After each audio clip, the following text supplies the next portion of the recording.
Let me walk you through how I was able to prepare this beautiful abacha. First, I had to sieve out the water in the abacha. But guys, I had to soak this abacha first before sieving out the water. You can soak yours for some time, like 20 minutes before you start preparing it, or 30 minutes. Then you can add a little bit of salt, then allow it to get soft. That is the reason why you are soaking. Then if you want to prepare yours as dried abacha, you may choose to just prepare like that, other than soaking for some time. Then going in with my ungo. This is our native preparation and a native way of starting to prepare your abacha. Then I went in with my red oil, because I have to just make sure I stir very well to get that consistency before I start adding every other ingredient. So as you can see in this video, I'm stirring properly to make sure that this ungo is seated properly with the red oil, and I'm going to make sure I stir till I get the consistency I'm looking for. See guys, don't spend too much time trying to stir this, because I spent much time stirring. But make sure you stir it for some time.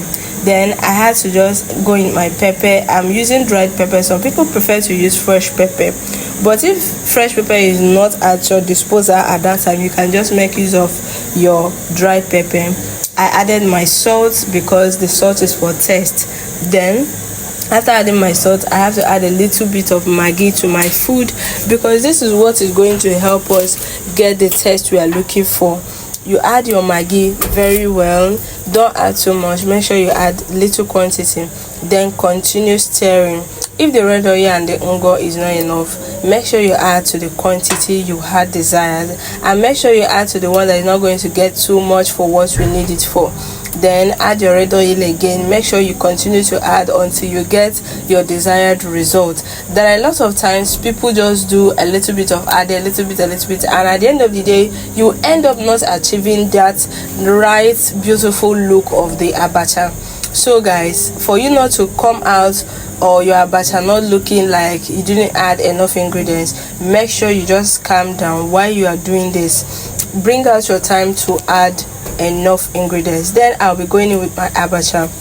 Why? Because I need my abacha to be in the pot while I'm stirring. Some people prefer to just stir their ungo properly, add every other ingredient before they will just add the abacha and turn. But here I'm going to be adding my abacha because that's how I want mine. Then after adding, I'll make sure I turn it very well. Guys, before I was able to make this abacha, I always had this in mind, and I kept this abacha for a while. I had this in my house for almost a month before I even thought of doing it. Why guys? Because I didn't even know I was going to do it anytime soon. Then I've added my crayfish. You have to add your crayfish and make sure you get enough taste of the crayfish in what you are making, because crayfish also contribute to the taste. And if you're not a type that eats fish, you can go with your crayfish just for the taste, okay? Because if you don't add enough crayfish to what you're making, you're not going to get a nice taste from it.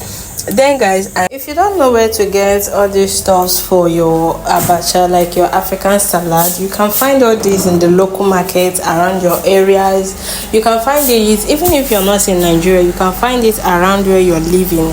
Maybe you're staying in the States or UK, you can just go to African stores where you can find all these ehoro. You can find your African salad.